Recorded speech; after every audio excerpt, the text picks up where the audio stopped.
আমাদের মাননীয় সংসদ সদস্য আনোয়ারুল আজিম হত্যাকাণ্ডের যেখানে হত্যাকাণ্ড সংঘটিত হলো সেই পিও ভিজিট করতে আমরা গিয়েছিলাম। সেখানে ওই পার্টে একজন ঘাতকের একজন সহযোগী সেও ঘাতক, তাকে তারা গ্রেপ্তার, তার সাথে কথা বলেছে।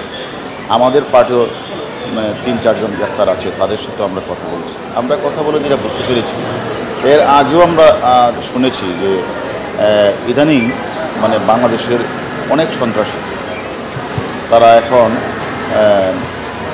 কাঠমান্ডুকে তারা ব্যবহার করছে। এবং এর মধ্যে আমাদের যে মাস্টার মাইন্ড, যে বেনিফিশিয়ারি, মদতদাতা শাহিন, সেও আমরা দেখেছি যে কাঠমান্ডুর মাটিকে ব্যবহার করে সে অন্য দেশে চলে গিয়েছে।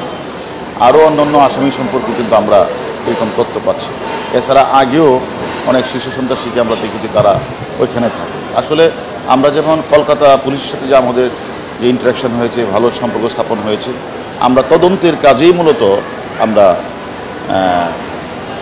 কাঠমান্ডু যাচ্ছি। সেখানে আমাদের ওই নেপালের পুলিশের সাথে আমাদের ইন্টারাকশান এবং তদন্ত কাজে সহযোগিতা আমরা চাই।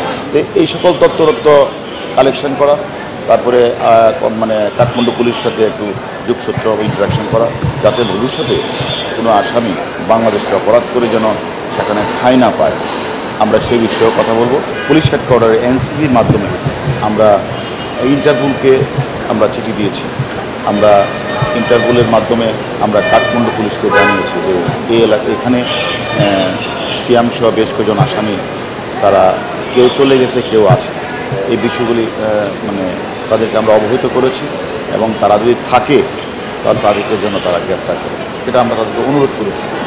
এবং তারই ধারাবাহিকতায় আমরা সেখানে আমাদের মামলাটার তদন্তের অগ্রগতি করার জন্যই মূলত আমরা আসামিরা যে জায়গায় ছিল বা যে জায়গায় তার সাথে সম্পর্কে কথা বলতে